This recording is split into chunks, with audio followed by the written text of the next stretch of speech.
And alongside that, you were misunderstood. Kanino ka kumapit nung pag ganon? Kanino ka kumakapit?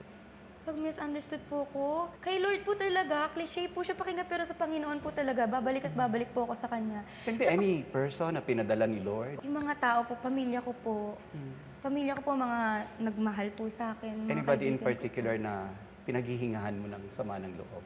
Ate ko po, Ate ko po mo? talaga. Yun yung nakakakilala talaga Yes sa'yo? po, alam niya po talaga lahat. Lahat ng sulok ng emosyon ko, alam niya po. Lahat ng sakit na naranasan ko po, alam niya.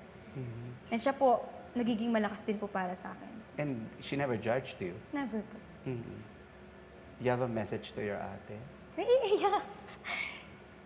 Alam po yun ng ate ko na mahal ko po siya. And salamat sa kanya kasi kada taon nakaka-stay ako dahil sa kanya. Napoprolong ako dahil sa kanya. Feels good to have somebody, no? Yes po. Na kilala ka, kahit na hindi ka kilala ng buong mundo. Basta may isa po talaga. Basta may isa. And you're loved. Ang dami nagmamahal sa iyo ngayon. Thank you po. Thank you po. I'm sure marami nang nakaka-relate dun sa ate mo na ganito talaga si Mika.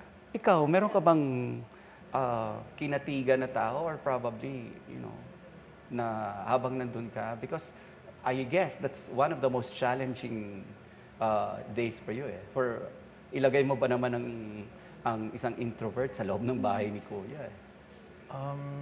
Siguro po besides po sa family ko, yung lagi kong iniisip talaga, I'm doing this for my younger self. Yung dami kasing beses talaga nung bata ako na misunderstood talaga ako na... Bakit ka misunderstood? Kasi nga po dahil tahimik ako, saka yung the way I present myself, sobrang, tulad nga po sabi ni Mika, sobrang self-secured. So na-take siya as pagkayabang or mataas yung tingin sa sarili. Ako rin po kasing klase ng tao na never ko rin pinagtanggol yung sarili ko sa labas nung mga times na na-experience ko yun.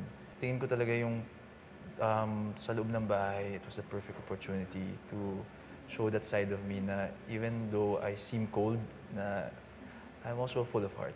And yun I think na nakita naman mga tao po yun, kaya tumagal din po kami ni Mika sa loob ng bahay.